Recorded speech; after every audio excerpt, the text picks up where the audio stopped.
L'accouchement se produit généralement à la fin du 9e mois de grossesse. Le plus souvent, la mère est aidée par une sage-femme ou un gynécologue obstétricien. Le fœtus baigne dans le liquide amniotique. Il est relié au placenta par le cordon ombilical. Sa position indique qu'il est prêt à naître. Sa tête est en bas, dans le bassin de sa mère. L'accouchement commence par la période de travail. Elle se caractérise par des contractions involontaires du muscle de la paroi de l'utérus, le myomètre.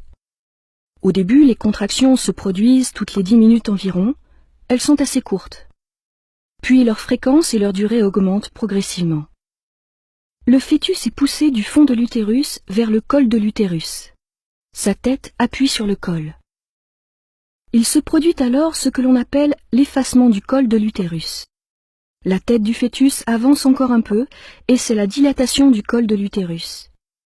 Son diamètre d'ouverture est alors d'environ 10 cm. C'est généralement à ce moment que se produit la rupture de la poche des os. Le liquide amniotique s'écoule. La période de travail est terminée. Elle peut durer en moyenne 7 ou 8 heures pour un premier accouchement. L'étape suivante est l'expulsion du fœtus. Elle est beaucoup plus rapide, environ 30 minutes. Les contractions ont lieu maintenant toutes les 2 minutes. Elles ont une durée d'1 minute et sont très intenses. La mère doit cependant aider le fœtus à avancer en contractant volontairement ses muscles abdominaux. La tête du fœtus avance dans le vagin tout en effectuant une rotation. Elle commence à sortir en se redressant vers le haut.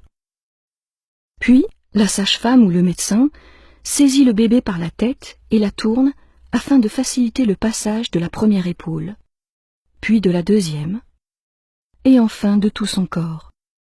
C'est la naissance. Le cordon ombilical est coupé. Sur le ventre du bébé, la cicatrice laissée par le cordon deviendra le nombril. L'accouchement n'est pas encore tout à fait terminé pour la mère. En effet, quelques minutes après l'expulsion, les contractions reprennent. C'est l'étape de la délivrance. Aidée par le médecin, la mère expulse le placenta.